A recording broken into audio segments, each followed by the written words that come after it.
The Indiana Jones franchise is something that I have loved since I was a little kid. The original 3 films are sacred and iconic pieces of action-adventure cinema, and when Lucasfilm decided to dive back into the franchise in 2008 for a new indie adventure, yeah, it didn't go very well. Well, it looks like history has repeated itself once again because our favorite archaeologist is back for one final adventure and...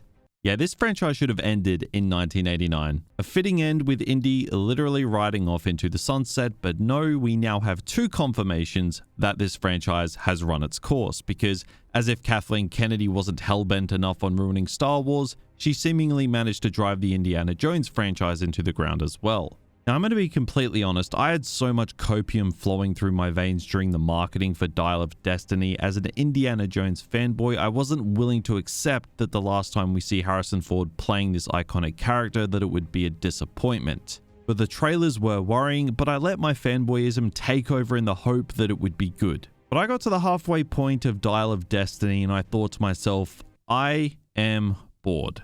That was when I knew Dial of Destiny had completely failed.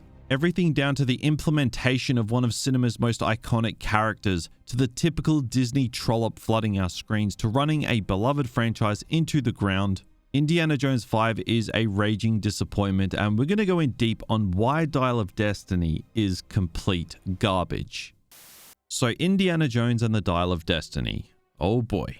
I was worried when the trailer and early critics' reactions dropped, but like I said before, my copium held me through, so I was naive enough to walk into the theater and expect to see something I loved.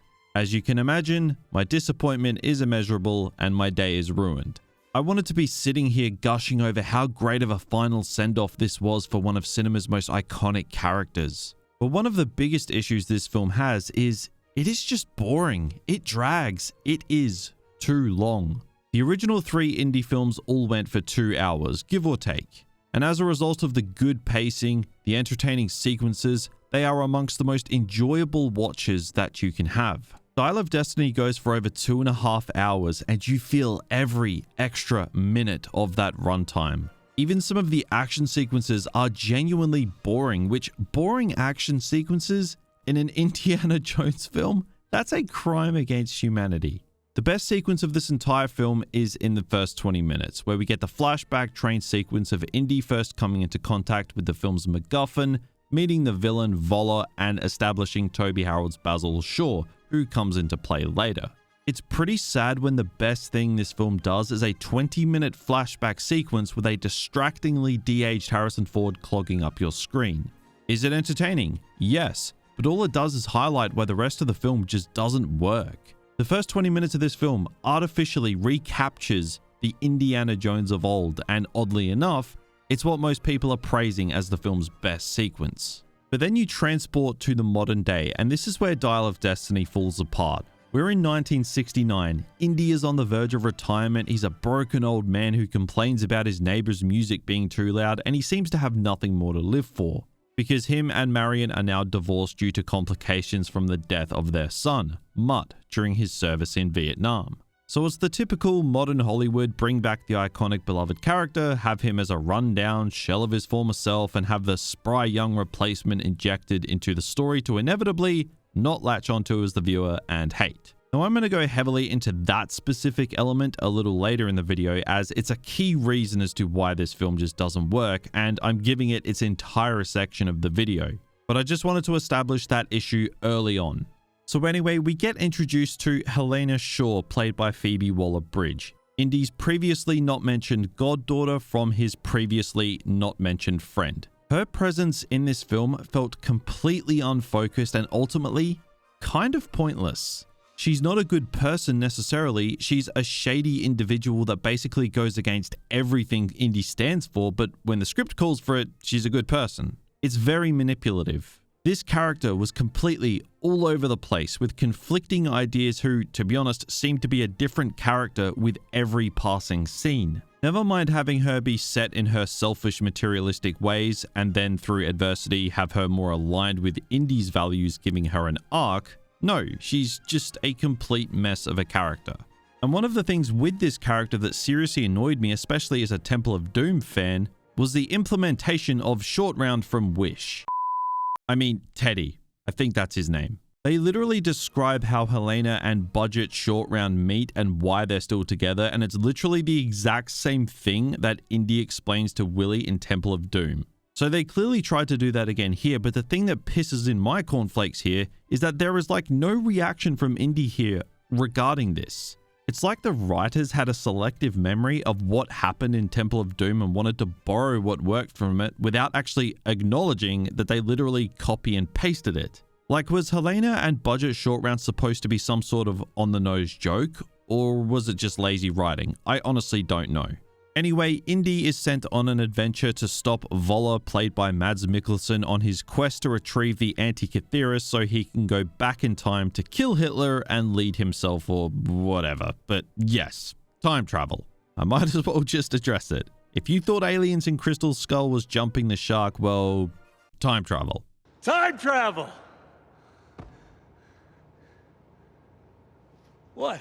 Mystical artifacts with fantastical powers are no stranger to this franchise. It's never been necessarily grounded in reality, but I think Aliens and time travel kind of took it a bit too far.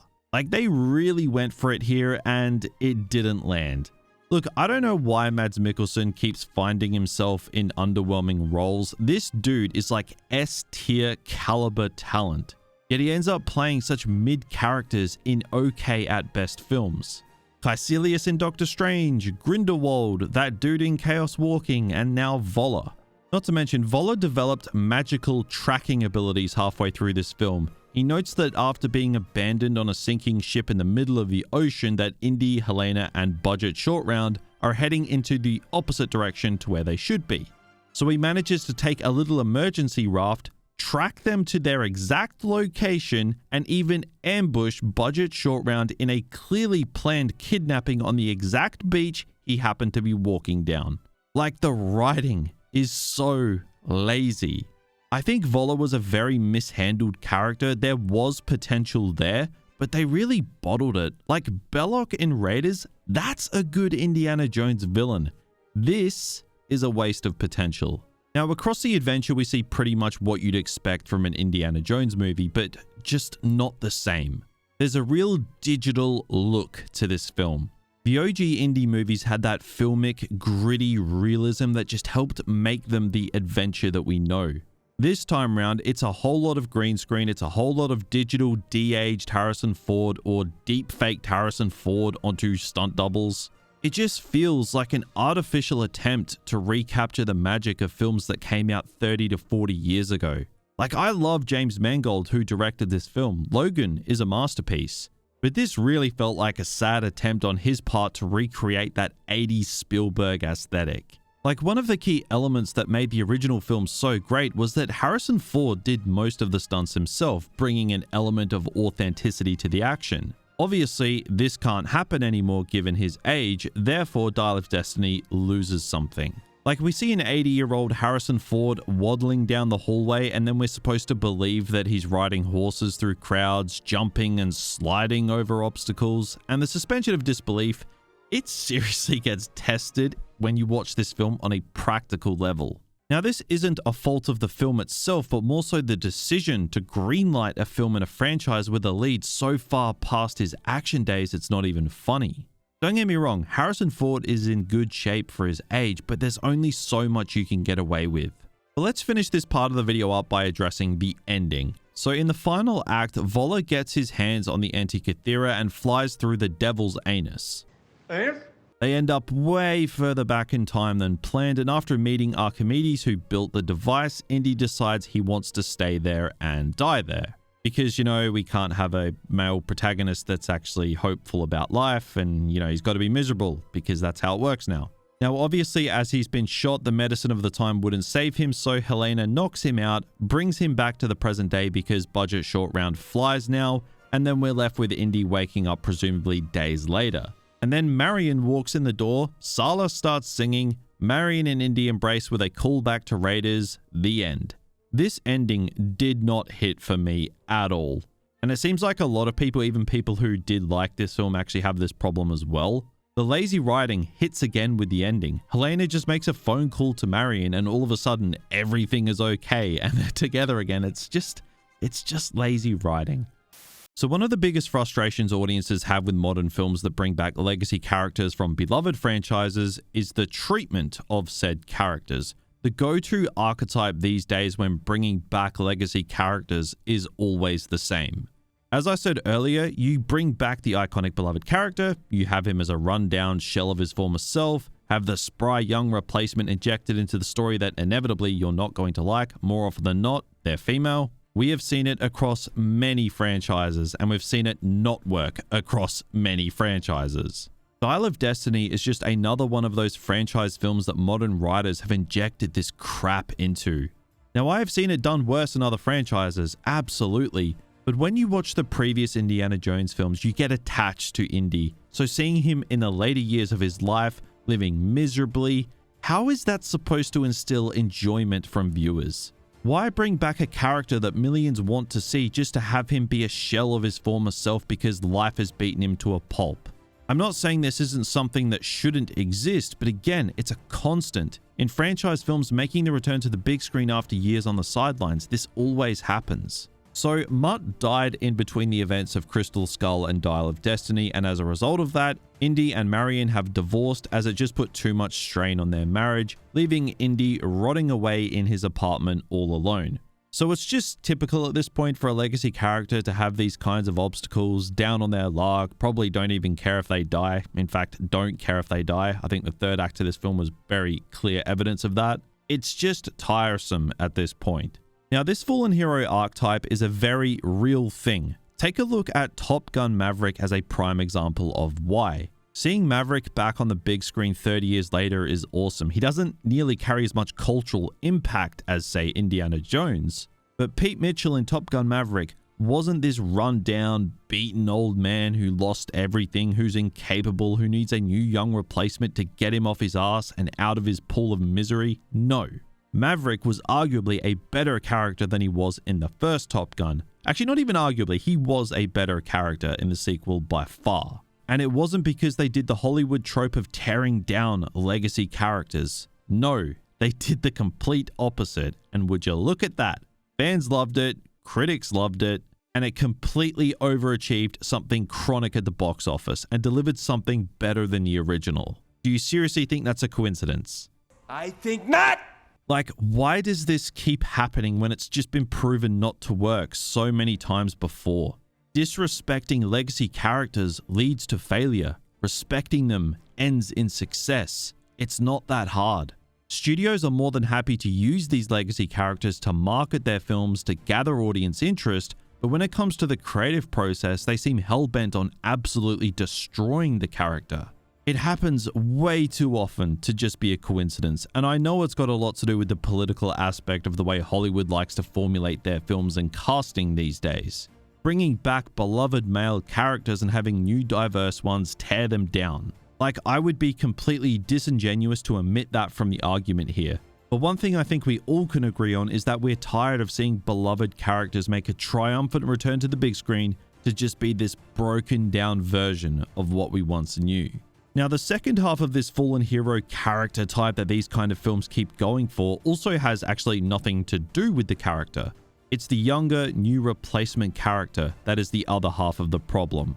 Helena in this film obviously is the example. Why do writers insist on making these characters so unlikable by essentially taking the piss out of our legacy character, undermining what they've been through, with the writers knowing fully well that the audience has been on that journey with the character? Again, not all films do this. The ones that succeed and are good don't do it. Blade Runner 2049 and Top Gun Maverick are prime examples. The new replacement character of sorts makes sense in their interactions with the returning character. Any tension between the two makes sense from a story standpoint, whether it's due to links in the past, like Rooster's dad being Maverick's Rio, which led to his death. Like, there are reasons why the characters have tension. And in Blade Runner 2049, anytime Kay shows any kind of malice toward Deckard, who of course is funnily enough played by Harrison Ford, it actually makes sense. It's not just mindless, it's just not like that in those films, and wouldn't you know it, people like them. And I know some people are going to say, well, Deckard wasn't exactly in a good place in 2049, so aren't they just doing the same thing by breaking his character down to a shell of his former self? But the difference here is, it actually makes perfect sense for him not to be in the best place because of where the first film ends. But at the end of Crystal Skull, for example, which is the last time we saw Indiana Jones, it's literally a very happy ending. Indy has a son now, he's married to Marion, things are great for him. And then flash forward to Indy 5 and he's a broken shell of a man, or even The Last Jedi, for example. Luke goes from the symbol of hope and savior of the galaxy to a grumpy old man drinking titty milk. You see the difference here. You need to respect these characters, and by making a new one to replace them and have them shit on the new one in every single way, as well as retroactively undermining everything they've gone through, is just not how it's done. Taking previously happy endings and spinning them so the character is now a mess so you can make way for your new character is just not the right approach. And Dial of Destiny falls straight into that trap. Indiana Jones 5 is just another notch on the belt of Lucasfilm and Disney almost seemingly intentionally ruining their franchises. Star Wars, the MCU, Indiana Jones, everything just seems to be tanking in quality and financially. And to be honest, I think this is something that this industry needs. Audiences seem to be voting with their wallets more now than ever before. Word of mouth seems to be the #1 dictator as to whether or not films are successful these days.